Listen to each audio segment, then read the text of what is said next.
সুপ্রিয় শিক্ষার্থীরা, আশা করি সবাই ভালো আছো। আমিও ভালো আছি। তো তোমাদের পড়ালেখা কেমন চলছে? আশা করছি সেটাও খুব ভালো মতো হচ্ছে।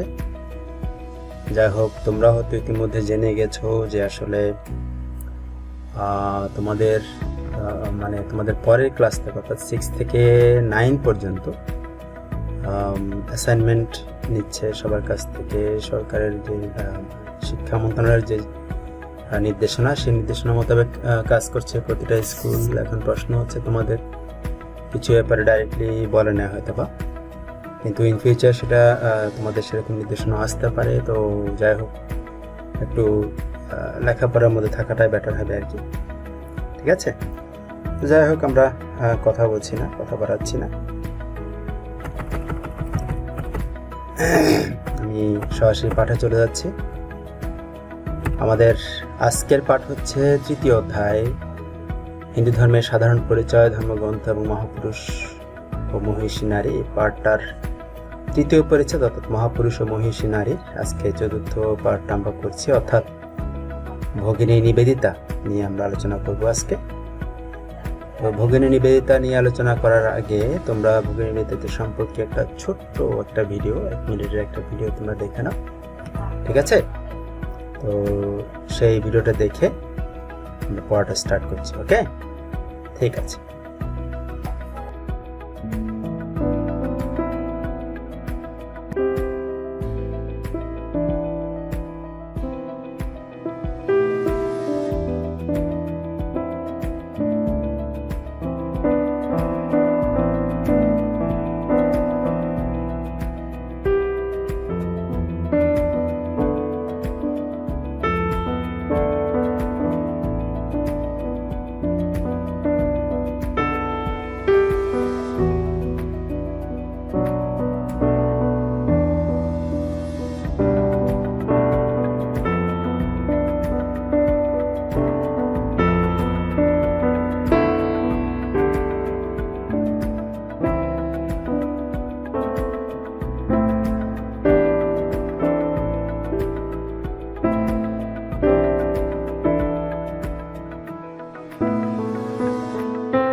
ভগিনী নিবেদিতা তোমরা অলরেডি ভিডিওটা দেখেছো, সেখানে কি বলা হয়েছে।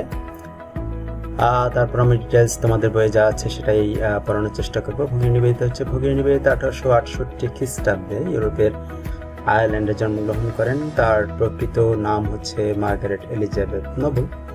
তার পিতা স্যামুয়েল ছিলেন একজন ধর্মপ্রচারক, আদর্শবাদী মানুষ। তার মাতা মেরি ছিলেন একজন ধর্মপ্রাণা নারী। পিতামাতার এসব গুণ মার্গারেটের মধ্যেও সঞ্চারিত হয়েছিল, তাই বাল্যকাল থেকেই তার মধ্যে আদর্শ, নিষ্ঠা ও ধর্মপ্রবণতা লক্ষ্য করা যায়। ঠিক আছে? অর্থাৎ ভগিনী নিবেদিতা 1867 খ্রিস্টাব্দে ইউরোপের আয়ারল্যান্ডে জন্মগ্রহণ করেন। ঠিক আছে? আয়ারল্যান্ডে জন্মগ্রহণ করেন। আয়ারল্যান্ড, ইংল্যান্ড এবং ওয়েলস, 3টা মিলে কিন্তু ব্রিটিশ। আমি তোমাদেরকে ব্রিটেন অর্থাৎ তোমাদেরকে আগে বলেছিলাম যে ব্রিটেনের অধিবাসীদেরকে ব্রিটিশ বলা হয়, সেই হিসেবে কিন্তু ভগিনী নিবেদিতা একজন ব্রিটিশ ছিলেন। ঠিক আছে? তো তার প্রকৃত নাম ছিল মার্গারেট এলিজাবেথ নোবেল। তার পিতা ছিলেন স্যামুয়েল, যিনি একজন ধর্মপ্রচারক, আদর্শবাদী মানুষ ছিলেন। তার মাতা মেরি ছিলেন একজন ধর্মপ্রাণা নারী। পিতামাতার সব গুণ মার্গারেটের মধ্যে সঞ্চারিত হয়েছিল, তাই বাল্যকাল থেকেই তার মধ্যে আদর্শ, নিষ্ঠা ও ধর্মপ্রবণতা লক্ষ্য করা যায়। মার্গারেট শৈশবে পিতৃহীন হন। তার পিতা মাত্র 34 বছর বয়সে মারা যান। মার্গারেটের আরও 1 বোন, 1 ভাই ছিলেন। মা মেরি তাদের সবাইকে নিয়ে পিতা হ্যামিল্টনের বাড়িতে আশ্রয় নেন। ঠিক আছে? পিতা হ্যামিল্টনের বাড়ি বলতে তার দাদুর বাড়ির কথা বলা হচ্ছে, অর্থাৎ মার্গারেটের দাদুর বাড়ির কথা বলা হচ্ছে। ঠিক আছে? তো এখানে আশ্রয় নেন পিতা হ্যামিল্টন, তার দাদু ছিলেন। সেখানেই মার্গারেটের পড়াশোনা শুরু হয়। তো মার্গারেট খুব প্রতিভার অধিকারিণী ছিলেন। স্কুল কলেজের পরীক্ষায় তিনি কৃতিত্বের পরিচয় দেন। কলেজের পরীক্ষা শেষ করে তিনি একটি স্কুলে শিক্ষকতার কাজ নেন। অবসর সময়ে একটি চার্চের কর্মী হিসেবে জনসেবা করতেন। এর মধ্য দিয়ে অল্প বয়সে তার মধ্যে সেবার মানসিকতার পরিচয় পাওয়া যায়। ঠিক আছে? অর্থাৎ মার্গারেট খুব প্রতিভার অধিকারিণী ছিলেন এবং স্কুল কলেজের বিভিন্ন পরীক্ষায় তিনি কৃতিত্বের সাথে পরিচয় দেন। ঠিক আছে? স্কুলে একটি শিক্ষকতার কাজও তিনি করেন এবং অবসর সময়ে একটি চার্চের কর্মী হিসেবে জনসভা করতেন। ওকে, কিন্তু একটি বিষয়ে চার্চের কর্তৃপক্ষের সঙ্গে মার্গারেটের মতবিরোধ দেখা দেয়। চার্চের নিয়ম ছিল যারা চার্চে এসে উপাসনা করবে কেবল তারাই চার্চে সাহায্য পাবে। তোমরা হয়তো জানো যে খ্রিস্টান মিশনারিরা যে কাজটা করত সেটা এর কথা এখানে বলা হচ্ছে যে মার্গারেটটা কিন্তু মানতে পারেনি, তার মধ্যে দুস্থ নিপীড়িত সবাই চার্চের সুযোগ সুবিধা পাবে, কিন্তু কর্তৃপক্ষ তা মানেনি। তাই মার্গারেট মনে মনে খুব কষ্ট পেয়েছিলেন। তিনি এই সংকীর্ণতা থেকে উদ্ধারের একটি পথ খুঁজছিলেন। এমন সময় তার সাক্ষাৎ হয় স্বামী বিবেকানন্দের সঙ্গে। 1893 খ্রিস্টাব্দে আমেরিকার শিকাগো ধর্ম সম্মেলনে বক্তৃতা দিয়ে বিবেকানন্দ তখন বিশ্বখ্যাত। বিভিন্ন জায়গায় তিনি বক্তৃতা দিয়ে বেড়াচ্ছেন। তো 1895 খ্রিস্টাব্দে তিনি লন্ডন আসেন। সেখানকার দার্শনিক ও ধর্মানুরাগীরা ধর্ম দর্শন সম্পর্কে বক্তৃতা শোনার জন্য তার নিকট ছুটে আসেন। একদিন মার্গারেট এলেন। ঠিক আছে, তিনি যেহেতু স্বামীজির বক্তব্য শুনে খুব অনুপ্রাণিত হয়েছিলেন এবং তিনি ভেবেছিলেন যে তার মধ্যে যে দুঃখটা, তার সংকীর্ণতা থেকে উদ্ধারের যে পথটা, সে পথটা হয়তো তিনি পেয়ে যাবেন। ঠিক আছে, তো একদিন মার্গারেট এলেন এবং তিনি যেহেতু স্বামীজির বক্তৃতা শুনেছিলেন, মুগ্ধ হয়েছিলেন। বেদান্ত ধর্মমত তাকে শান্তি দেয়, তিনি স্বামীজির শিষ্যত্ব গ্রহণ করেন। ঠিক আছে, শুরু হয় মার্গারেটের নতুন জীবন। তো 1897 খ্রিস্টাব্দে তিনি ইংল্যান্ড থেকে ভারতে চলে আসেন। সেও এক বিরাট কাহিনী। যাই হোক, এগুলো পরবর্তীতে কোনো একদিন তোমাদের ভিডিও সহকারে আমি দেখানোর চেষ্টা করব। স্বামীজি তখন ধর্মিক কর্মে ভারতকে নতুন চেতনা দানের মহান ব্রত গ্রহণ করেছেন। মার্গারেট মনে প্রাণে গুরুর কাজে সাহায্য করতে লাগলেন। কাজের প্রতি তার আত্মনিবেদন দেখে স্বামীজি তার নাম দেন নিবেদিতা। ঠিক আছে, স্বামীজির শিষ্যরা তাকে বলতেন ভগিনী নিবেদিতা। সেই থেকে মার্গারেট ভগিনী নিবেদিতা নামেই খ্যাত হন। একজন বিদেশিনী হয়েও নিবেদিতা ভারতবাসীদের একান্ত আপন করে নিয়েছিলেন। ভারতবাসীদের সেবায় তিনি তার সমস্ত ভালোবাসা উজাড় করে দিয়েছিলেন। গুরু নির্দেশে তিনি কলকাতার বাগবাজারে একটি বালিকা বিদ্যালয় স্থাপন করেন। তার শিক্ষা পদ্ধতি ছিল চিত্তাকর্ষক। তিনি গল্পের ছলে ছাত্রীদের শিক্ষা দিতেন। রামায়ণ মহাভারত থেকে সীতা, সাবিত্রী, গান্ধারী প্রভৃতি মহিষী নারীদের জীবনী খুব যত্ন সহকারে তাদের শেখাতেন। এছাড়া নানাভাবে তিনি দেশের গরিব দুঃখীদের সেবা করতেন। ওকে, ভারতকে ভগিনী নিবেদিতা ধাত্রীদেবতা রূপে গ্রহণ করেছিলেন। তাই পরাধীন ভারতের দুঃখ, দারিদ্র্য, অশিক্ষা, কুসংস্কার দেখে তার প্রাণ কেঁদে ওঠে। তিনি ভারতের স্বাধীনতা অর্জনের কথা ভাবতে থাকেন। তখন ভারতের মুক্তির জন্য যারা সংগ্রাম করতেন তিনি তাদের উৎসাহ দিতেন এবং সাহায্য করতেন। 1905 খ্রিস্টাব্দে বারাণসীতে অনুষ্ঠিত জাতীয় কংগ্রেসে তিনি বিলিতি দ্রব্য বর্জনের জোরালো আহ্বান জানান। ভারত ও তার জনগণের জন্য তার এই মমতা দেখে রবীন্দ্রনাথ ঠাকুর তার নাম দিয়েছিলেন লোকমাতা। ঠিক আছে, তার লোকমাতা নামটা কি দিয়েছিল? রবীন্দ্রনাথ ঠাকুর দিয়েছিলেন। তিনি ভারতকে কি হিসেবে গ্রহণ করেছিলেন? ধাত্রীদেবতা রূপে গ্রহণ করেছিলেন। এবং তখন তিনি বিলিতি দ্রব্য বর্জনের জোরালো আহ্বান জানান। সেটা হচ্ছে 1905 সালে। এবং কোথায় সেটা? বারাণসীতে। ক্লিয়ার? ওকে। এবং রবীন্দ্রনাথ ঠাকুর তার নাম দিয়েছিলেন লোকমাতা। ব্যক্তি জীবনে নিবেদিতা ছিলেন ভারতীয় নারী জীবনের প্রতীক। তিনি নিষ্ঠাবতী ব্রহ্মচারিণী রূপে জীবনযাপন করতেন। তার লেখা Kali, the mother, the master, as I saw him প্রভৃতি গ্রন্থে ভারতের প্রতি তার অনুরাগ ও গুরুর প্রতি শ্রদ্ধার পরিচয় পাওয়া যায়। ঠিক আছে, তাহলে তার লেখা গ্রন্থগুলোর নাম কি কি? একটা হচ্ছে দ্য কালী, একটা হচ্ছে দ্য মাস্টার, একটা হচ্ছে the master as I saw হিম।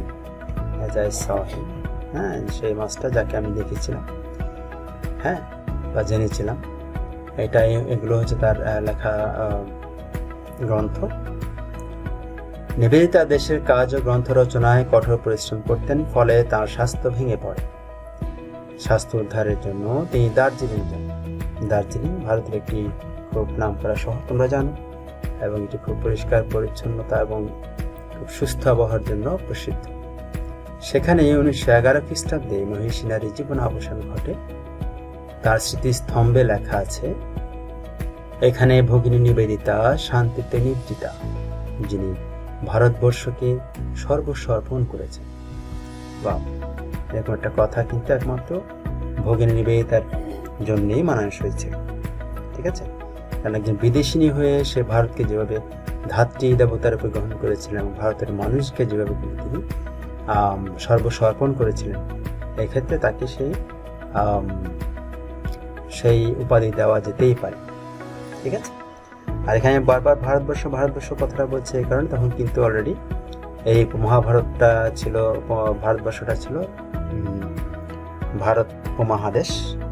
তখন ভারত, বাংলাদেশ, পাকিস্তান কিছুই ছিল না।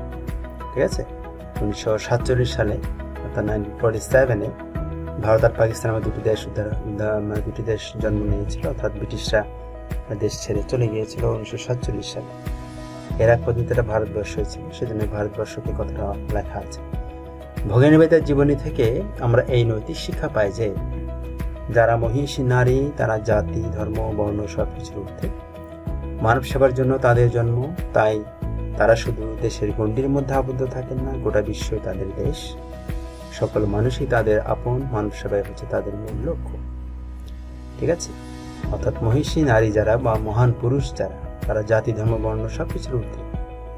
হ্যাঁ, অর্থাৎ মানব সেবার জন্যই তাদের জন্ম হয়েছে। সেজন্য তারা কিন্তু দেশের গণ্ডির মধ্যে আবদ্ধ থাকেন না। ঠিক আছে, দেখো ভালো করে খেয়াল করে দেখো যে উনি কিন্তু আয়ারল্যান্ডের অধিবাসী ছিলেন, কিন্তু এই ভারতবর্ষে এসে কিন্তু গোটা বিশ্বকে জানান দিয়েছিলেন যে তিনি তার সর্বস্ব কিন্তু অর্পণ করেছেন। ওকে, সকল মানুষই তার আপন, মানব সেবাই হচ্ছে তাদের মূল লক্ষ্য। তো আমরা এই শিক্ষা সর্বদা মনে রাখবো এবং আমাদের জীবনে অনুসরণ করার চেষ্টা করব। আমাদের মানুষের জীবনের প্রথম উদ্দেশ্যই কিন্তু সেটা, যে নিজের সমস্ত কিছু অপরের কল্যাণে বিলিয়ে দেয়া। ঠিক আছে, অর্থাৎ স্বার্থ সিদ্ধি না করা, নিজের স্বার্থের কথা চিন্তা না করে, নিজের কথা চিন্তা না করে অপরের কথা চিন্তা করা। ঠিক আছে, এভাবে করে যদি মনে করে যে নিবেদিত যে আজকে নিজের কথা চিন্তা করতো, আজকে তিনি কিন্তু আয়ারল্যান্ডের বাইরে আসতেন না, ভারতবর্ষে আসতেন না। আজকে নিবেদিত নামে আমরা কাউকে চিনতাম না। ঠিক আছে, মার্গারেট এলিজাবেথ নোবেল নামে আমরা কাউকে জানতাম না, চিনতাম না। আজকে সেই মার্গারেট এলিজাবেথ নোবেলের কারণে তার বাবা, মা, তার দাদু, হ্যাঁ, এবং তার সাথে যাদের সাক্ষাৎ হয়েছে সবার কথাই কিন্তু আজকে আমরা জানতে পারছি। কেন জানতে পারছি? সে একজন সবাইকে বিখ্যাত করে দিয়ে গেছে। তার কর্মকাণ্ড তাকে বিখ্যাত করেছে, তার আচার আচরণ তাকে বিখ্যাত করেছে, এবং সে নিজেতে বিখ্যাত হয়েছে, সে অপরকে বিখ্যাত করেছে। তার সাথে যারা ছিল সবাই বিখ্যাত হয়েছে। ওকে, তো আশা করি আজকের এই ভগিনী নিবেদিতা সম্বন্ধে তোমরা যা শিখলে, যা জানলে, সেগুলো নিজের জীবনে প্রয়োগ করবো, নিজের জীবনে অনুসরণ করার চেষ্টা করবো। ঠিক আছে, তো আজ জানলাম ক্লাসে তোমাদের সাথে আবার দেখা হচ্ছে। সবাই তোমরা ভালো থাকো, সুস্থ থাকো, নিরাপদে থাকো, এবং অবশ্যই অনেক কাছে আজকে বিদায় নিচ্ছি। Thank you, see you, and tata.